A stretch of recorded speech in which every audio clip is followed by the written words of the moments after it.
City of Jackson Staff Spotlight, and today we welcome from the City of Jackson Department of Public Works, Assistant Director Tim Pickett. Hi, Tim. Hi, Bart. Good to see you again. Welcome. Nice to see you. Yeah, and thanks for the great job that you and everyone at DPW do.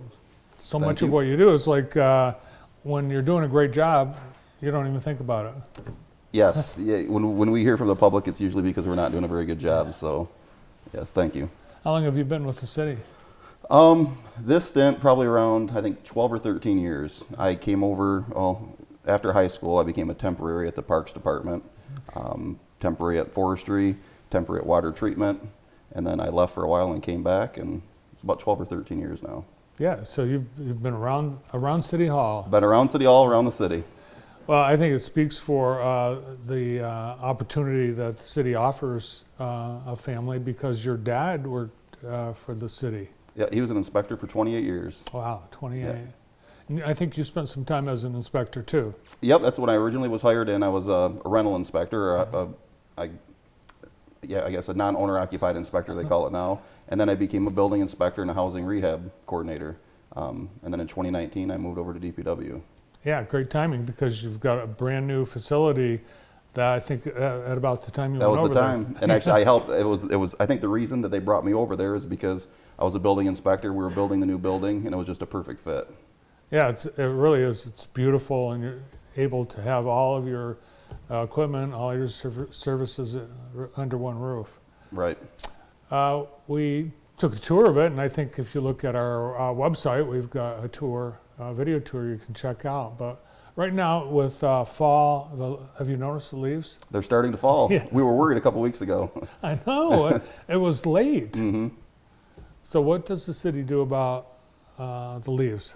So we went back and forth, but this year, just like last year, we're going to have our leaf vacs out. We're going to have our bucket trucks, our pinch buckets out.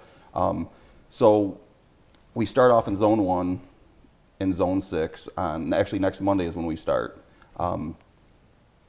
We go through the best we can. We usually spend 2 days in a section, pick up leaves for the residents. We ask them to rake them out into the street along the parkway so we can pick them up.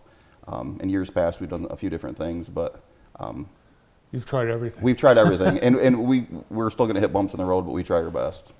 It's it's suction. You just suck the leaves right out of the street. We actually have a video that Aaron Dimmick, the city public information officer, put together. So why don't we take a look at that? Okay. Loose leaf collection is returning to Jackson this fall. Here's what you need to know for this year's collection. The city is divided into 10 sections for leaf collection, starting Monday, November 6th and lasting through Friday, December 8th. Each section will receive 2 rounds of leaf collection. Like last year, residents are asked to place loose leaf piles along street curbs in the street and not in parkways. Placing leaves on the street level along curbs helps crews perform a more effective collection. Leaves collected from the parkway area are harder to pick up and slow down crews. Leaves will be the only material collected, so please do not put yard waste into leaf piles. Residents are urged to not put out leaf piles in the curb line of streets until 48 hours before their scheduled pickup. Having leaf piles in streets for long periods of time hinder street cleanliness, clog storm drains, and can permanently damage pavement. It's also very important for residents to remove vehicles and basketball hoops from streets when collection is happening in their neighborhood. Leaves will not be collected if they can't be reached by crews. The Department of Public Works will collect leaves using vacuum machines and other equipment to make sure the city is cleaned up in a timely manner. The leaf collection map and schedule can be found by visiting the leaf collection section of the city website, cityofjackson.org. There are several ways you can stay informed about leaf collection. Reference a mailer that's being sent to every home in the city. Sign up for the Code Red mass communication system to get phone, email, and text updates. Visit the leaf collection section of cityofjackson.org. Follow the city's Facebook page for daily updates. And call the leaf collection phone line at 517-768-6088 for regular updates on collection activity.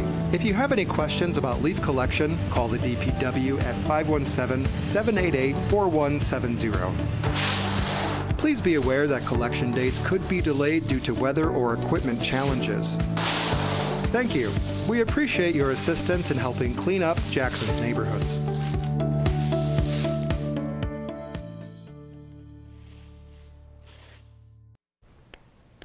Everything you ever wanted to know about leaf collection. There we in the go, city. all in one video. Now, if there's a car in the way, can't you just like when you vacuum under the bed, you just Sure, nothing like that. And actually, that's a very good video, but we send front end loaders out first. Well, first we send smaller tractors with basically like a big broom on the front, or a basket, and it pushes all them into a pile. Then we'll go through with the pinch buckets, grab the leaves, and then we send the leaf vacuums out after the fact. So I'd really like to urge residents that when it's your time to be picked up, try to keep all the cars off the street. I know it's hard to do, but it really hinders us from doing a good job when cars are parked in the street. Yeah, well, it's amazing equipment. I actually operated the pinch bucket once when Glenn Shinovar was the DPW director, and surprisingly, they let me have full operational control over that, and that can do some damage. Oh, yes, it can. Yeah, we know all too well it can do some damage. Yeah, it's amazing. I mean, when you set the forks down, it can crumble the concrete. Yes. Yeah. All right, so it's a service that a lot of communities we don't have, so it's just we're pretty lucky to have it. Also, water, that's a big issue. Hot topic. That follows under you. It does, yes. What's the situation on, do we need some repair or upgrades on our water, any of our water system? Oh, yes. Like I said, that's a tough question, but we have, I don't know how to properly say, the age of our infrastructure is just so old and deteriorated. I joke around with guys when they come in, you'll have an outside contractor come in and they'll ask, can you make a tap on this main? I said, sure, we can tap that for you. It's basically brand new. It's from 1950. Oh, wow. Our infrastructure is so old in Jackson, and I know the public doesn't want to spend money. I wouldn't want to spend money on a water rate increase, but you either do it now or we're going to be in big trouble. Our infrastructure is in really bad shape. Right now we're trying to tackle the lead service lines, which is a state mandate, which we decided to do in-house. So we have our own crews at DPW actually going through and replacing lead service lines. This year is our first year. We've got about 175 done. That's just in-house, and we're saving the citizens quite a bit of money. And I think we're on track to get them all done in that 20 to 25 year goal. So you've done 175. How many are there yet to be done? There was over 11,000 total to begin with. Oh. That's either a full or a partial. Now, when I call a full lead service line, that's all the way from the main to the house. We have a lot of partials where when a main was replaced, they ran copper to the stop box. So we just have to go basically from the parkway into the house to finish that off with copper. But 11,000 total. Yikes. And people shouldn't panic because the water's safe. There's not lead in the water. Correct. So, and I'm also, our team does the lead and copper sampling, which is a state mandate. We have to send it to the state. And this year, once again, Blackman Township that we tested and the city of Jackson, none of them came back with any lead or copper over the action limit. People get worried, which understandably it's lead, but our water is completely safe to drink. And we, with this state mandate, have, I think, a couple more decades to actually get it done. Yep. Originally it was 20 years. We're hoping for 25.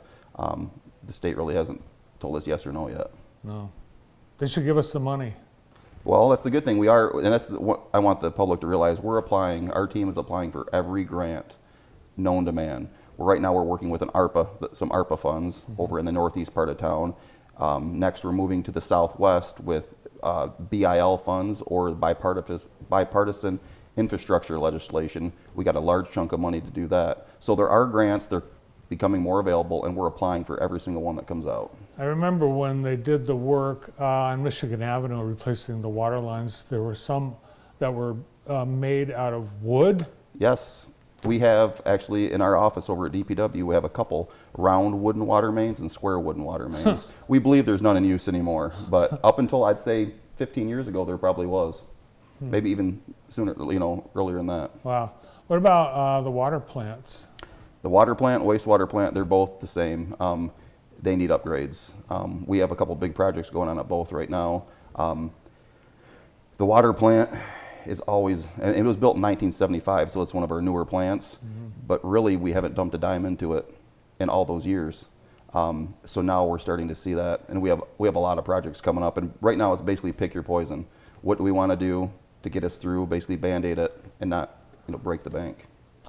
Yesterday, the Muskegon area got nearly a foot of snow. Yes. Are you guys ready? No. We're trying our hardest. Our mechanics, this is a very busy time of year for us. Our mechanics are, we had to get all the leaf equipment ready, which is 15 pieces of equipment. All of our salt trucks have to get ready. We had flushing that we just did. So this is a very busy time.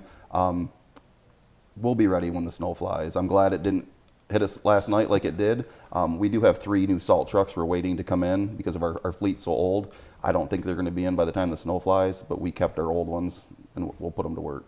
But you do take good care of them. I think you guys have the same pride that the fire department has in making sure the vehicles you put out on the road look awesome. And that was part of the new building that we had. We can actually store all of our equipment inside now. We had millions of dollars of equipment sitting out and rusting outside. And that's just not you can't treat equipment like that. So you have to be weather forecaster to know how much salt to order? No, so actually, that's yes and no. We order, I think, around 4,000.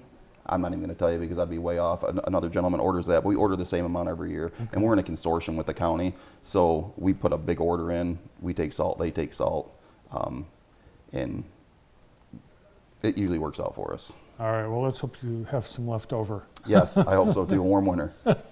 Well, guys in your department, ladies and gentlemen in your department, keep up the great work. And Tim, thanks for coming in today. Thank you so much. Tim Pickett, Assistant Director of the City of Jackson Department of Public Works. This month,